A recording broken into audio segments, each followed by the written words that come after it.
Hi, did you ever wish you could choose your words better to support change you want to make? I thought I'd give you a quick recap of the workshop we did at NLP Canada training this week on supporting change by changing your language. If you want to find out more about where this comes from, visit us at NLP Canada training online at nlpcanada.com, at our socials, or join our newsletter list. So this was the last in a series of workshops on making change with NLP. And while we could have talked about positive language or affirmations, we want to talk about three simple ways to change your language so that your words have more power, more possibility, and more presence. The first thing we covered was what makes language powerful. And it's probably not what you think. It is not lots of emphasis or emotion. Powerful words are words that get into your brain and trigger sensory experience because everything that you have ever experienced in real life has been encoded with things that you were seeing and hearing and feeling.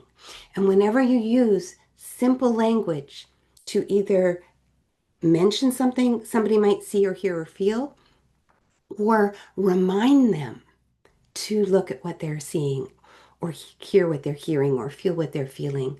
You take them back into experience, they create a mental map that feels real. So power comes from things that feel real, and we want to reserve this sensory language for the things that we want more of in our lives, the things that we want to have happen, we want to feel, we want other people to do. On the other hand, when we are talking about things we don't want, whether it's something that we're struggling with, something we're struggling with in somebody else, what we want is to open the situation up so that it feels more like change is possible. In this case, uncertainty becomes a good thing.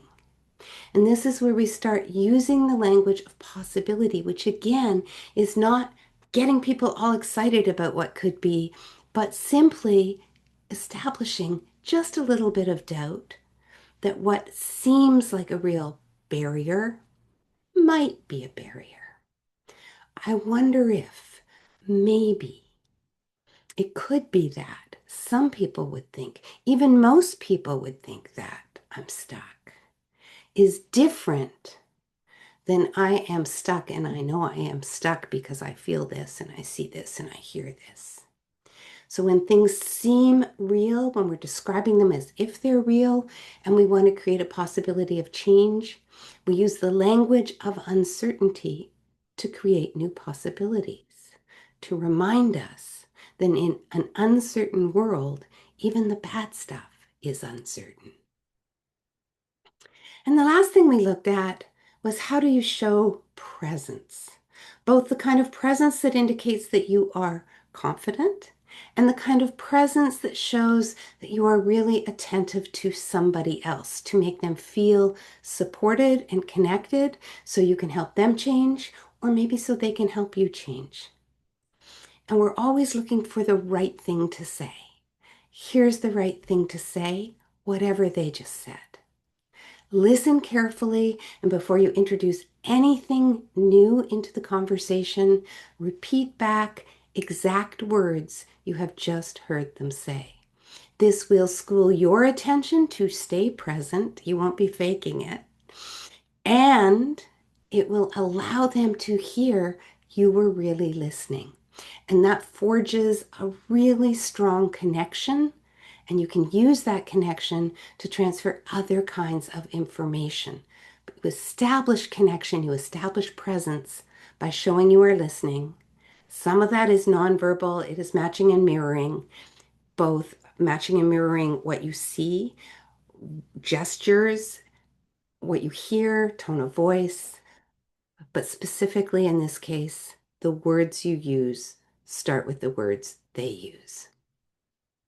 So, What's different now is you should see words like motivation and progress and innovation and say, I can't make a picture in my mind. I can't make a smell or a feeling that goes with these things. They don't have power because they're placeholders for sensory experience. Words of power trigger the senses. Words of possibility indicate uncertainty and should be used to create agreement when you don't have agreement, or to make it create space so that you can make change in things that feel real but are blocking you. And last, of course, the best words for making a connection with somebody else are their words, the words that show that you are really present and really listening. If you want more information, you can find shifts at Amazon or Indigo, and it will give you lots of ideas and lots of exercises. I'm Linda Ferguson. Thanks for visiting NLPcanada.com.